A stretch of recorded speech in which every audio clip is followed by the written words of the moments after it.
सास और बहू शादी को कुछ ही दिन हुआ था और आज काम वाली भी नहीं आई। इसलिए अदिति बर्तन धोने लगी। धोते धोते उसके हाथ से कांच का कप नीचे गिरकर टूट गया।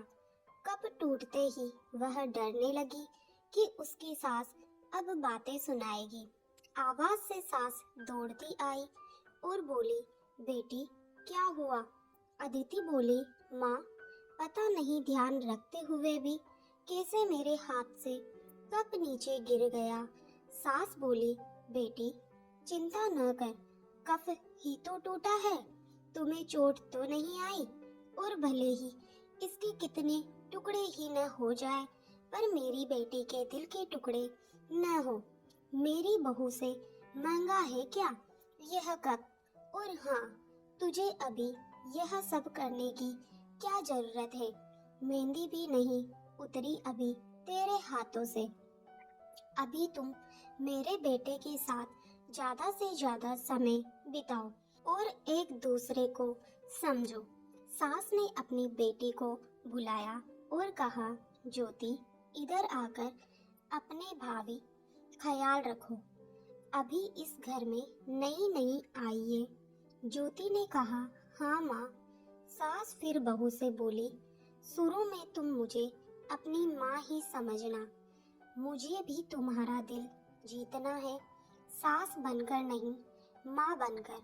देखते देखते अदिति के आंखों में खुशी के आंसू आ गए। छल छला गई उसकी आंखें और सास के पैरों में गिरकर बोली, मैंने एक माँ छोड़ी तो दूसरी नई माँ पाई, बल्कि आप मेरे माँ से भी ज्यादा ममता मेरे लिए रखती हो। यदि घर में यह कप टूट जाता तो माँ भी दो बातें कहे बिना नहीं रहती। रात को अदिति की नींद ही उड़ गई। रह रह कर शाम की घटना याद आ रही थी। सास के बारे में उसकी जो सोच थी, उसके विपरीत सास का व्यवहार पाया।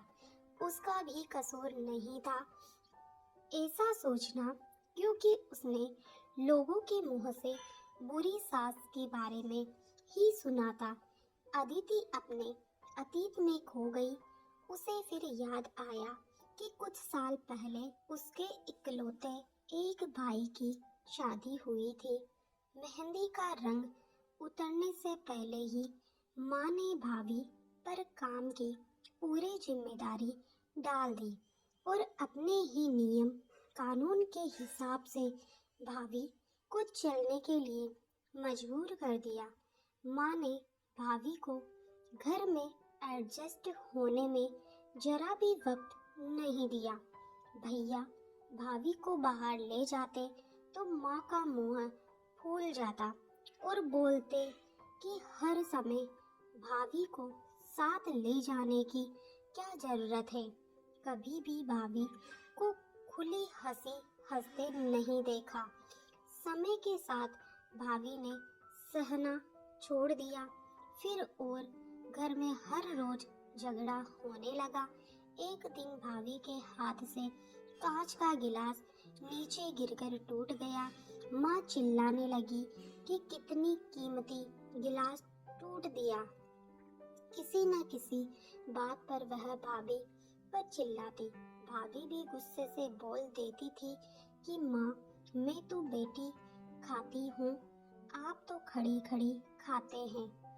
जब से आई हूँ तब से रोज दो दो चार जाली कोठी न सुना दो, तब तक आपको चैन ही नहीं मिलेगा।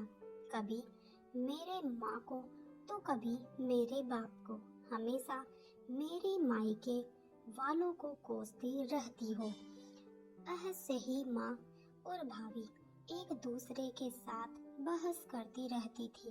अदिति ने घर के अलावा और भी कई जगह पर सास बहू के झगड़े सुनते सुनते वह डर गई थी, इसलिए शादी से कतराने लगी।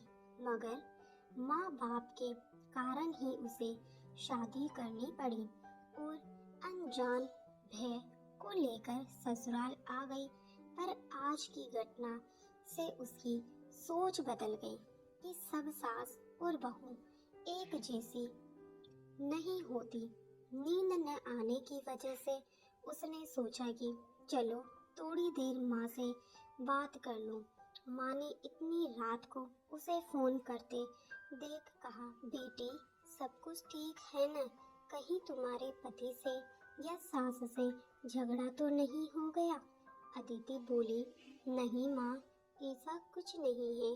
मालूम है माँ, आज मेरे हाथ से कांच का गिलास नीचे गिर गया, तभी सास आ गई। मेरे आगे बोलते ही मेरे सास ने बोलना शुरू कर दिया, बेटा फिर तेरे सास के चिल्लाने पर तूने अच्छा सा जवाब दे दिया न?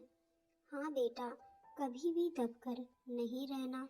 तुम एक पढ़ी लिखी अच्छी लगती हो, तुम में कोई कमी नहीं है, इसलिए कभी भी सुनना मत।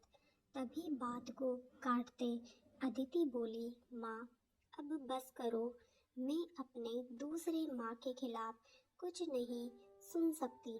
माँ थोड़ा आश्चर्य हो गई और बोली, यह क्या बोल रही हो?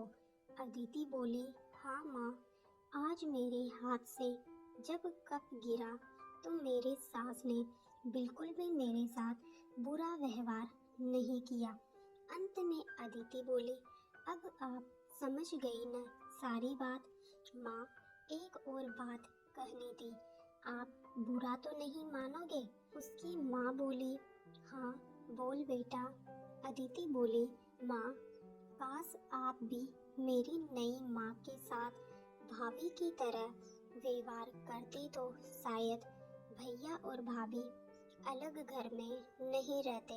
अपनी बेटी की यह सब बातें सुनकर उसे एहसास हुआ कि उसने अपने बहू के साथ गलत व्यवहार किया था। उसकी बेटी ने उसकी आंखें खोल दी। अदिति उससे पहले कुछ बोलती, तभी उसकी माँ बोली, अदिति अब जब तू यहाँ आएगी तो पूरे परिवार को एक साथ पाएगी। अब फोन रख, मुझे बेटे और बहू की स्वागत की तैयारी करनी है। शादी के बाद नई जिंदगी की शुरुआत में अगर आज सास समझदारी से काम नहीं लेती, अपनापन नहीं जताती, तो शायद शुरुआत की नींव ही कमजोर होने से पूरी जिंदगी आपस में दरार पड़ जाती। कप को फूटने से कोई नहीं रोक सकता, लेकिन प्रेम को टूटने से तो हम रोक सकते हैं। कांच के टुकड़े हो जाए पर घर के टुकड़े न होने दे। अपने घर में प्रेम का वातावरण बनाए रखिए। एक दूसरे को समझे, एक दूसरे की इज्जत करे तो घर स्वर्ग बन जाएगा। घर नर्क से स्वर्ग में बदल सकता है यदि बहू सास को माँ मान ले और बहू सास बहू को बेटी मान ले। दृष्टि बदलने से सृष्टि बदल जाएगी और एक स्त्री चाहे तो घर को स्वर्ग बना सकती है और चाहे तो नर्क भी बना सकती है। तो दोस्तों, कहानी पसंद आए तो वीडियो को लाइक, शेयर, चैनल को सब्सक्राइब जरूर कीजिए। धन्यवाद।